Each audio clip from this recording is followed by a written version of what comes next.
Good afternoon. First of all, I'd like to thank the organization for having me here today. It's my pleasure, it's my honor. So my name is Eelko. I'm the global head of what we call healthcare system strategy for personalized healthcare. And this session is called The Medicine of the Future. And what I would like to do is to take you along on a little journey into the future of healthcare and the future of medicine. And please think with me what we can do to make sure that we can embrace all the innovations that are coming to the markets actually, and especially here in the region Europe. So if you think with me and imagine a world in which data, so the digital transformation will be key for the future of healthcare. So if you think about data, and it will be the data that will help us as a company to develop better medicines, to develop medicines faster and bring it to the patients faster. And then if you measure the outcomes of the patients, then we will be able to predict the outcomes better. So we will be able to target the right patients for the right treatment. And from there, it are the patients themselves who can assess if the treatment is really working. So they are measuring themselves the outcomes by using wearables on their watch or whatever. They are having their measurements on their body somewhere. And then based on the results, on the actual results that patients are having from the treatments that we provide to them, we will be able to develop a pricing scheme that also the pricing is adapted to the outcomes that patients are having. So we believe as a company that this is the future of medicines. And actually it's not only probably the future of medicines, it's probably the future of healthcare and providing healthcare solutions to the patients. Because of course it's not always that a patient needs to have a medicine. So why is this important? And why it is also complex to bring this to patients? Well, first of all, it is important because especially in the region Europe, we do have great challenges. And the first challenge is of course that our population is changing. So the demographic changes will make sure that there are more patients, there's an aging population. And of course, those patients, they need more care. So the demand of healthcare is increasing. Well, if you know the demand is increasing, but you also see that there's a whole wave of innovation is coming to the healthcare system. Thank you. Could you please open up? So all those innovations are coming to the markets. So on the one hand, you see that budgets are being squeezed in most of the European countries, and on the other hand, we see that innovations are being brought to all those markets. So if you are working in government, how do you deal with this? So on the one hand, you need to make sure that the current capacity is in place to make sure that all the patients receive the care that is currently being delivered. And on the other hand, there's this whole wave of innovation that is coming to the market. So how do you do that? Well, probably it is with data, so with the digital transformation, that we will be able to make the changes possible. But probably only if we not only rethink how we deliver care, but that we fundamentally rethink how we make sure that the systems are future-proof if we want to make sure that we deliver the care that will increase the well-being of the society as a whole. So we believe that it is this digital transformation that is absolutely fundamental to make sure that we keep up the systems to make sure that they are sustainable for the future. So, but why is that so complex? And I think so we all agree that data, it is vital. Data can help us to communicate better, it can help us to gather all the evidence that we need, it can help us to make sure that we understand the outcomes at the patient level. But data, it exists in various forms. And I think this is something that we haven't done that well, especially in Europe. So if you see how many data-related initiatives are going on in Europe, it is really crazy. So I am the vice chair of the FPS, so the European Industry Association Working Group on Personalized Medicines. And you see there are so many data collection initiatives, there are registries being built in all kinds of research institutes and in country levels and whatever. But all those various forms of data, probably very rarely they communicate with each other, they are interoperable. So in most cases, we do an analysis on a very siloed program of data, And what does that mean if we think about the development of healthcare much more broader? And I think, data, it will travel at the end of the day. However, we have some difficulty to make sure that that will happen in healthcare as well. So, having this issue in mind, we need to make sure that we think differently. And I was attending Digital Day in Brussels on April 10, and it was actually EU Commissioner Ansip who said, well, it will happen. So the digital transformation will take place. So we have that dot on the horizon that we can all work towards. However, what we see is actually Europe as a continent, so not only the economic entity of Europe, but Europe as a continent, we are lagging behind. So we see that most of the tech companies, they are in the US, or they are in China, and they are bringing all those innovations to their population, and we are struggling to cope with that. And we are especially struggling to cope with the pace of the innovation that is being brought to Europe. So he said, well, let's invest in artificial intelligence, let's invest in machine learning, deep learning, that we are able to understand the data better. But he said also, we need to work together. We need to work together as Europe, with the countries, we need to work together also with the industry. Because if we don't work together, we will stay in our silos, and probably the whole data situation will stay fragmented and it will stay scattered. So if you want to get out of the loop, make sure that we work together, partner with each other in openness. So if you want to do that, that is of course for us, as for Roche, as the #1 biotech company in the world, this is really critical. And Roche, for the people who don't know it, we are bringing together a big diagnostics company with a pharmaceutical company. So we feel that we have the responsibility to make sure that we target the right patient and then deliver the right treatment to that patient. That is actually the core of what we do at Roche. So how do we see this future of medicine? So I now want to take a step back, think about the development of medicines in general, and then how will the future look like? And how may success even look like?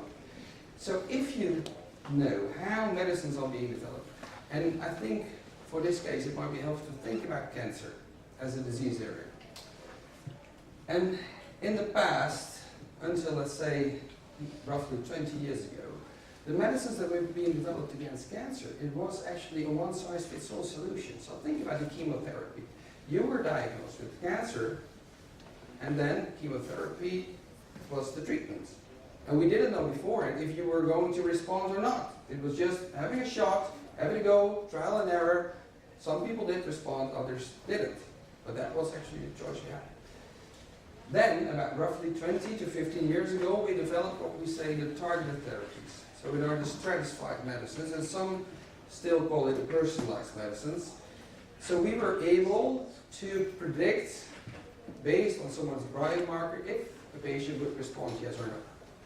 So if you think about a certain diagnosis you can have, for instance breast cancer, and you have a certain type of breast cancer, for instance HER2 positive breast cancer, you can treat that patient with a specifically targeted therapy that will go directly to that overexpression.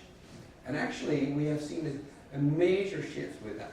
So some diagnoses that until recently were actually a death sentence are now very well treatable and sometimes even curable diseases. So we made a major impact on the lives of thousands and thousands of patients. But based on the science, because we now understand science better than ever before, we understand the biology better than ever before, and we live in this digital world. And if you combine the strength of both of them, we will be able to deliver treatments that are really going into the deep biology of the patient. And with that, we are now going to the next phase of medicines. And that is really making sure that you tailor the treatment to the individual. And with that, this is becoming really fascinating. We think differently about cancer. So now cancer is becoming a disease of the genome. And every single one of us has a different profile, has a different tumor profile if we have cancer. And that would mean that every cancer patient is unique. But if you think this through, that every single cancer patient is unique, how do you make sure that you deliver a treatment that has met all the scientific endpoints that we want based on evidence generation. If you are tailoring your treatments to a very small n, which is actually 1, what does that mean for evidence generation? What does it mean if you want to bring this to patients and the regulator asks us, where is your evidence? That's a good question. And of course we can run all the analytics, but we don't have the answers to those kinds of questions. And interestingly enough, the regulators, they don't have the answers as well. So this is really having a major impact on how we develop our current drugs.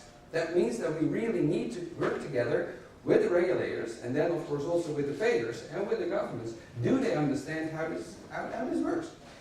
And I think sometimes in industry we have a bit of the position that we have the tendency, yeah, we know how it works and we understand how this works.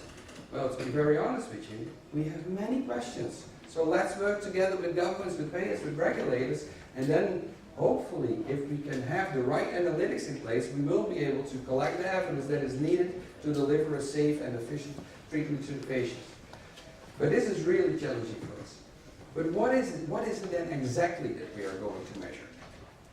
So if you think about a current patient in a current system, in most of the cases, you go to the doctor and he writes down in his chart what is happening with you, and you can see, well, we had a ultrasound and this is your tumor growth or whatever, or we see a progression of disease or whatever. And that is at that single point in time, and it's measured, put in your chart, and you put it in a system or whatever, we can measure it. And then you come back 4 weeks later, bi-monthly, whatever, and he does the same. And then you can see, well, 6 weeks later, you see tumor growth or whatever. But now, in the new world, we believe that you, in real time, can see how a patient is responding to treatment. Because he is measuring it himself in the future. Or we will be able to measure it with him. And there's a constant flow of information going from the doctor or the research institute to the patient and back and forth. So it is this whole new, let's say, the breadth and the depth of data. It is much, much, much more deeper, and it's increasing. So and with that, we will be able to measure a patient over time, and if that is the case, that means that we can change, let's say, also the evidence that we bring to those patients. Because that means that we can say, well, actually we don't have all the evidence yet, but if we believe that this is the right treatment for you, we can be far more adaptive and flexible and say, okay, with less evidence, still enough to safeguard patient safety, of course, but with less evidence, we will start treating you, and from there we will see what is the value and what are the outcomes that this patient in particular is receiving. And if that's the case, we will be able to also change the way that we, for instance, price our medicines or whatever. So everything will change with that. So this is our model. This is the framework how we operate. So first of all, it begins with the data. That's what you see on the left-hand side. Data from all sorts, so from real-world data, claims data, or whatever data. But the data is only meaningful if you can run the analytics. And if you have data at scale, you need to have much more data than we are currently having. But if you have meaningful data at scale, then you can run the analytics. You can run the analytics, you can apply deep learning, machine learning, whatever. But if you do that, then you are able to create new insights.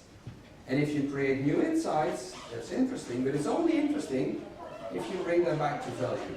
And if you bring it back to value from us, let's say from a business model, that means that we need to use the value of the insights to bring it back to our own R&D, for instance, to make sure that we develop better medicines and we do it faster and we bring it to the patients faster.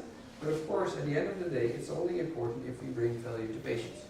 If we really develop those medicines that are valuable for patients. So that is our model, but that means that if the patient is being treated, you need to capture all the data, bring it back, run the analytics. So it's a constant feedback loop. And this is actually a feedback loop of constant innovation. And if that works, we will be able to change the way that we operate. And of course, we are not the only one.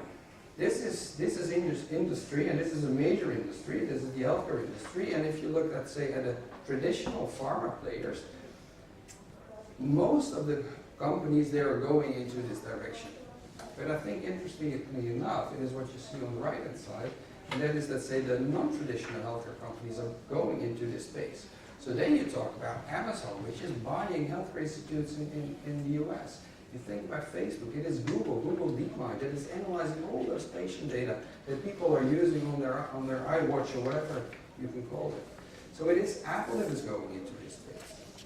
And the thing is, they really can do the analytics. They have the brains in their companies who can really help us to make sure that we understand, for instance, clinical pathways or whatever. So Roche is partnering, for instance, with Google Mind to make sure that we do get the insights as well. So this is really interesting. So I truly believe that this whole industry is going to evolve and evolve really, really fast. And then the other stakeholders are also very much interested in this. And if you see, for instance, patients, there was a research that in the US, more than 60% of the patients is willing to share their data with Google. So sometimes people are really reluctant, but they say data privacy is really important, and of course it is. If a patient doesn't want to share his data, he shouldn't. But you see that most of the patients, they want to share the data because they believe that if we do the right analytics, we will be able to deliver better treatments. The physicians, they want to work with us. They say, okay, this is great science, and that will help me to make the right the right decision for this patient. But also governments. And I think it is important that we understand that most of the European governments, they have policy prioritization programs in place that will increase and that will speed up the uptake of these kinds of medicines. And it is not only, let's say, the privileged and the few countries. No, it are just all the countries in Europe. There are great examples from Estonia. There are great examples from other countries as well. Because this is how do you collaborate with industry. To give you one example, and that's not healthcare specific, but more than 5% of the global investments in blockchain are going to one single EU country. And it's a very small country, but it was a country that said, we are receptive. We want to work with industry because we believe that those kinds of technologies will help us to make our society future-proof and to make sure that we can increase the well-being of society by using those kinds of tools. And that small country, that is Slovakia. So it is just a very small country that is actually attracting all those investments in blockchain. So there are many opportunities also for countries that are currently a little bit, let's say, lagging behind to leapfrog a whole generation of technology and make sure that you partner with industry. So this is the example from Estonia. Here you see the Minister of Health. And what they are currently giving genomic testing for free to their inhabitants. They said, well, we need to build this database of genomic profile. It is important because only if we have this database and we can run the analytics, then we can develop all those medicines. So they said, let's start and make sure that we profile all the patients. So give it for free. That's it. So there are great examples taking place in Europe. But I would say, if we really want to do this, we need to be focused. We need to do this for the purpose of well-being of the patients and the society as a whole. So I would say, because many times when I'm in Brussels and when I'm engaging with the EU commissioners or whatever, they're asking me, yeah, this is a great story about technology. And it is really technology driven. But please help us to understand what does this mean for the public good. Because otherwise this is a story about Apple, Google, Roche, whatever. But only if we can say, and if we can help them to understand how does this really bring value to your population? And if we understand that, we can have, let's say, concrete policy objectives, what we can work on and we can work on collaboratively. But only if we do that, they will also be able to put the measurements in place that we need to have. So conveying the societal value will be absolutely critical, also to make sure that this is not just a high-level technology story.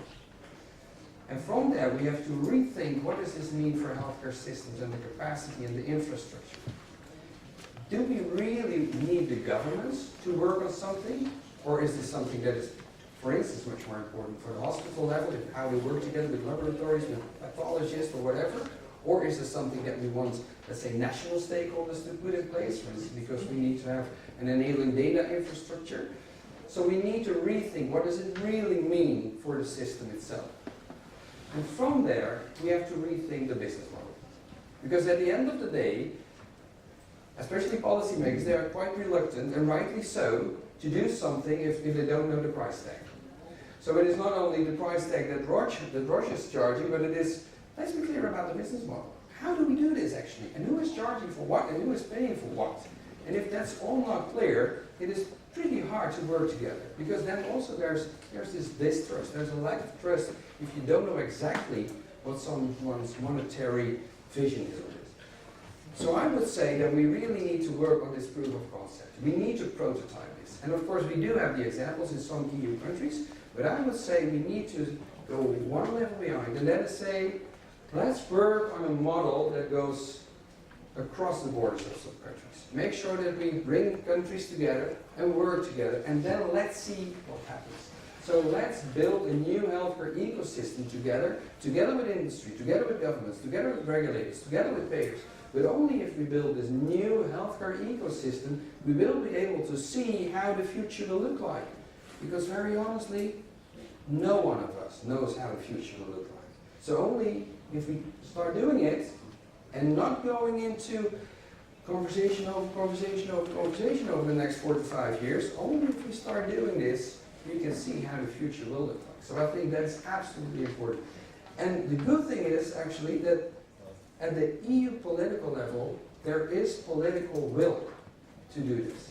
So last April on the Digital Day, which I just mentioned, there was political recognition, there was a political declaration signed by 16 member states, and this will, and of course, this will spread all over the continent, also to the other member states and the other countries.